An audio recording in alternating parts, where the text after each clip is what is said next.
कहानी। हक। शिखा जरा यहाँ आओ बेटिया। राधिका जी भतीजी शिखा को बुलाती है।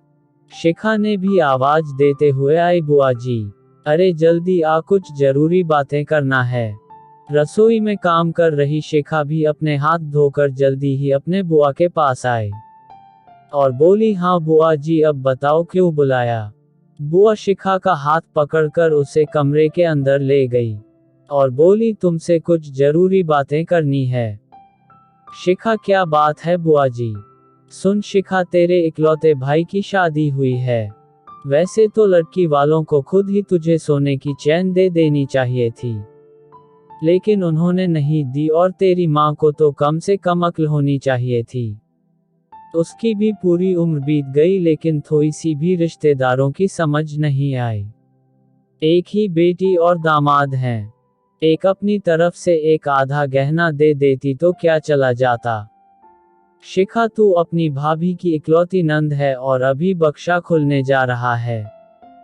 तुम उसमें से 2 बढ़िया सी साड़ी निकाल लेना और बोल देना कि वह अपने जेवरों में से एक मुझे भी दे। शिखा बोली, नहीं बुआ जी, मुझे ये सब कुछ नहीं चाहिए।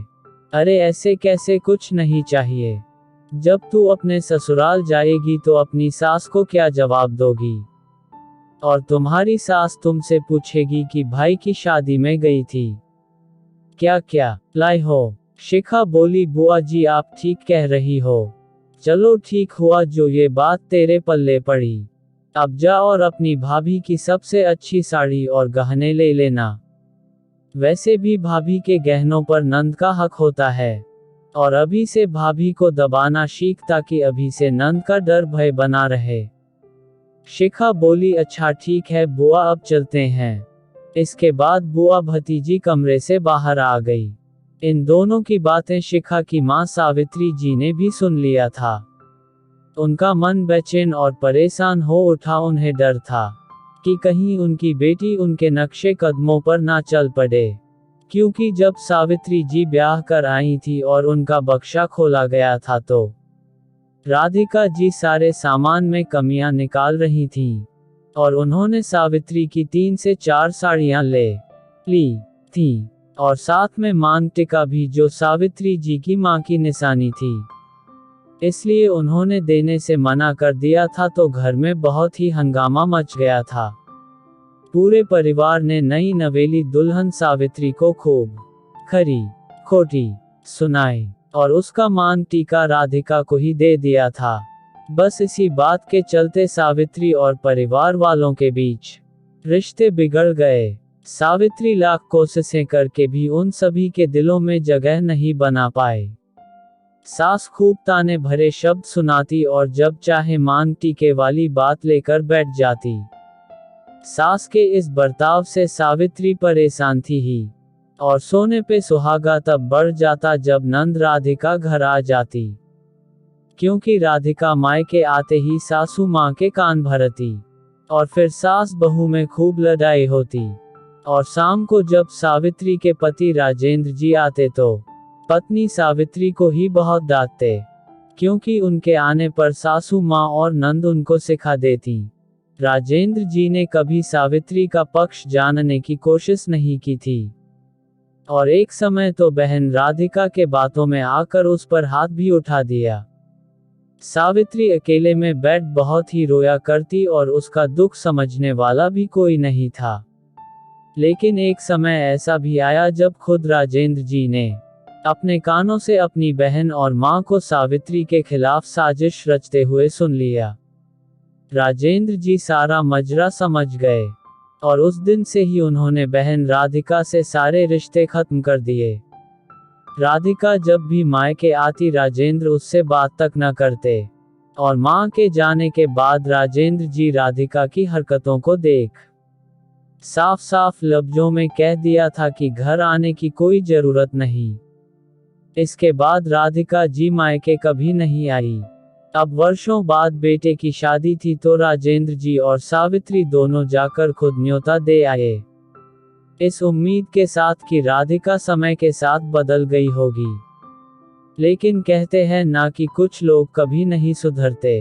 कुछ ऐसा हाल राधिका भी था। इस बार वो सीधे मुंह तो किसी से कुछ न कह पाए, लेकिन घर में आग लगाने की आदत जो थी इसलिए भतीजी के कान भर दिए। अब फिर से सावित्री जी को यही डर था कि कहीं उनकी बेटी बुआ की बातों में आकर अपने भाई भाभी के नजरों में बुरी ना बन जाए। तभी शिखा ने आवाज लगाई, माँ जल्दी आओ, भाभी का बक्सा खुल रहा है। बेटी की आवाज सुन सावित्री जी अपने ख्यालों से बाहर आईं और आंसू पोंछ बेटी के बगल में आकर खड़ी हो गई। राधिका मन ही मन खुश हो रही थी कि अब लड़ाई होगी। दुल्हन का बक्सा खुला और सब लोग शिखा से कहने लगे, देख शिखा, भाभी की साड़ियाँ बहुत ही सुंदर है, जो चाहिए सो ले लो। तब शिखा दौड़कर कमरे में गई और एक लिफाफा उठा ले आई और कहा, ये लो भाभी, मेरी तरफ से आपको साड़ी। इतना बोल शिखा ने नीलम की तरफ हाथ बढ़ा दिया। अंजलि अपनी नंद को निहारती रही। शिखा बोली, भाभी के बक्से में से नंद हमेशा लेती आई हैं, लेकिन आज एक नई रीत शुरू करते हैं। भाभी, मुझे आपके बक्से से कुछ नहीं चाहिए, मैं तो आपको तोहफा देना चाहती हूँ, और इसके बदले में सिर्फ भैया और भाभी का प्यार चाहिए। शिखा की बात सुनते ही नीलम उसके गले लग गई और अपने बक्से में से एक साड़ी निकाल जबरदस्ती शिखा को दी। आसपास के लोग भी नंद भाभी के प्यार की सराहना करने लगे। ये सब देख सावित्री जो की आंखें भर आईं। बेटी की समझ देख उनके दिल में बहुत खुशी हुई। तो उधर राधिका का मुंह फूल गया। कुछ देर बाद शिखा राधिका के पास गई और कहा, बुआ, जितनी आग लगानी थी आपको इस घर में आप लगा चुकी हो। आपने अपनी गलतियों से सबक नहीं लिया, लेकिन मैंने आपकी गलतियों से सबक ले लिया था और खुद से वादा कर लिया था कि मैं कभी आप जैसी नंद नहीं बनूंगी। आप जैसे लोग भाभी की जिंदगी में आग लगाते हैं, इसलिए आप लोगों का मायका छूट जाता है, फिर भी आप जैसों को अकल नहीं आती। अभी भी समय है, सुधर जाओ, वरना फिर आपका मायका ऐसे छूट जाएगा।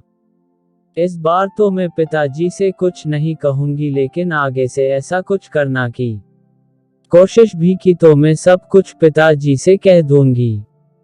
इतना कह शिखा अपनी माँ के पास चली आई। सावित्री जी ने शिखा से पूछा, शिखा, तेरी बुआ जब तुझे भड़का रही थी तब तूने उनकी हाँ में हाँ मिला दी थी, फिर ये सब? शिखा बोली, माँ, बुआ को सबक भी तो सिखाना था। उन्हें भी पता चलना चाहिए कि अब हम उनकी चालाकियों में नहीं फंसने वाले। मुझे याद है माँ, कैसे बुआ हमारे घर आकर आपको परेशान करती थी। मुझे याद है कैसे दादी और पिताजी भी उनका साथ देते थे, और फिर आप अकेले में कितना रोती थी। उस समय मैं आपके लिए कुछ ना कर पाई, लेकिन आज वही सब मैं भाभी के साथ नहीं होने दूंगी। आपके आंसू भूली नहीं हूँ माँ। इतना कह आज कई वर्षों बाद वह अपने माँ के सामने बिलख पड़ी। तो माँ ने प्यार से उसके सिर पर हाथ फेरा और बोली, क्यों रोती है पगली? उस समय तू भले ही कुछ ना कर सकी, लेकिन आज समझदारी जो तूने दिखाई वो बहुत हिम्मत का काम है। मुझे नाज है मेरी बेटी पर। इसके बाद सावित्री जी ने शिखा को अपने आंचल में समेट लिया और शिखा भी किसी बच्ची की तरह लिपट गई। दोस्तों, आज की कहानी में बस इतना ही। कल फिर मिलते हैं एक नई कहानी के साथ। कहानी सुनने के लिए धन्यवाद।